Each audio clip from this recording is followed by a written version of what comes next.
आप देख रहे हैं 5 मिनट प्रभु संग, जहां हर दिन की शुरुआत होती है आत्मिक आशीषों से। प्रभु अपने वचन के द्वारा आप सभी को आशीष प्रदान करे। Hello praise the Lord everyone. 5 minute प्रभु संग सीरीज में आप सभी का स्वागत है और आज हम मनन करने जा रहे हैं यिर्मयाह नबी की पुस्तक, उसका 29वां अध्याय और उसका 11वां पद। यिर्मयाह 29 और 11 में परमेश्वर का वचन यूं कहता है, क्योंकि यहोवा की यह वाणी है कि जो कल्पनाएं मैं तुम्हारे विषय में करता हूं उन्हें मैं जानता हूं। वे हानि की नहीं वरन कुशल ही की हैं, और अंत में तुम्हारी आशा पूरी करूंगा। प्रभु आज इस वचन के द्वारा आप सभी को अपनी अपार आशीषों से परिपूर्ण करे। मेरे प्रियो, जब हम परमेश्वर के वायदों को परमेश्वर के वचन रूपी दर्पण में देखते हैं तो हम इस बात को देखते हैं कि परमेश्वर ने अपने अपार वायदों को मुझसे और आपसे अपने वचन के मार्फत, अपने वचन के द्वारा किया है। और जैसा कि आज ये वचन मेरे और आपके जीवन से बात करने जा रहा है कि जब परमेश्वर ने मेरे और आपकी जिंदगी के लिए जो कल्पनाएं की हैं वो हानि की नहीं पर लाभ की हैं। जब इस वचन को मैं पढ़ रहा था तो मैंने इस बात को देखा कि परमेश्वर अपने प्रियों से अपने वचन के द्वारा बातचीत करता है। और आज जैसा कि आप मेरे साथ जुड़े हैं प्रभु के वचन में, इस 5 मिनट की सीरीज में, जिसमें हम मात्र 5 मिनट के अंदर प्रभु के वचन से बातचीत करते हैं, जब इस वचन का मनन करते हैं तो यह देखने को मिलता है कि हमारे और आपकी जिंदगी में परेशानियां, समस्याएं, परिस्थितियां चाहे कैसी भी क्यों ना हो, हमें उसमें उलझने की आवश्यकता नहीं। अगर आप परमेश्वर के वचन से प्यार करते मेरे प्रियो, तो परमेश्वर के वायदे इतने अधिक हैं जितनी कि मेरी परेशानियां नहीं हैं, या हम विपरीत परिस्थितियों में नहीं पड़े, उससे कहीं बढ़कर परमेश्वर अपने वायदों का जिक्र अपने वचन के मार्फत, अपने वचन के द्वारा मुझसे और आपसे करना चाहता है। और आज ये वायदा जो वो कर रहा है, वो कहता है कि यह वाणी किसी मनुष्य की नहीं, किसी इंसान की नहीं, आपके किसी मित्र की नहीं, या किसी परिचित की नहीं, या किसी रिश्तेदार की नहीं, पर यह वाणी स्वयं परमेश्वर यहोवा की है। और वो कहता है कि जो कल्पनाएं मैं तुम्हारे विषय में करता हूं, आज जो आप सुन रहे हैं, ये कल्पनाएं परमेश्वर की आपके लिए है और परमेश्वर आपसे बातें कर रहा। वो कहता है कि जो कल्पनाएं मैं तुम्हारे विषय में करता हूं उन्हें मैं जानता हूं।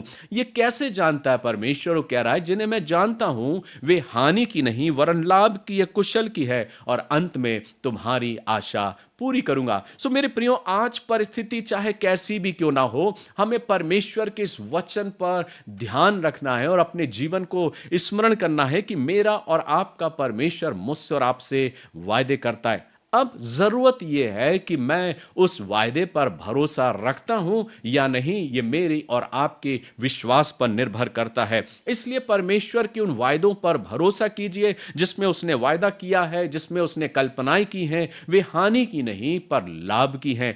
इसलिए मेरे प्रियो, जब हम परमेश्वर के इस वचन को स्मरण करते हैं, परमेश्वर के इस वचन को जब हम देखते हैं, तो हम इस बात को पाते हैं, चाहे आज कैसी भी परिस्थितियां क्यों ना हो मेरे प्रियो, लेकिन परमेश्वर ने एक वायदा मुझसे किया है। जो योजनाएं उसने की हैं वो उत्तम योजनाएं हैं, इसलिए उस पर भरोसा रखें, उस पर विश्वास करें। वो आपको कभी निराश और हताश नहीं करेगा। इसलिए आइए परमेश्वर का धन्यवाद करें और प्रार्थना करें कि प्रभु, मैं तेरे वायदे पर विश्वास करता हूं, मैं उन कल्पनाओं पर, उन योजनाओं पर विश्वास करता हूं जो आपने मेरे जीवन से की हैं, क्योंकि तेरा वचन मुझे इस बात को सिखाता है कि मैं अंत में तुम्हारी आशा पूरी करूंगा। प्रभु का धन्यवाद करते हैं। आइए हम प्रार्थना करें कि प्रभु हम सभी से अपने वचन के द्वारा बातचीत करें और हम सब अपने जीवन के द्वारा प्रभु का धन्यवाद करें। आइए हम प्रार्थना करें।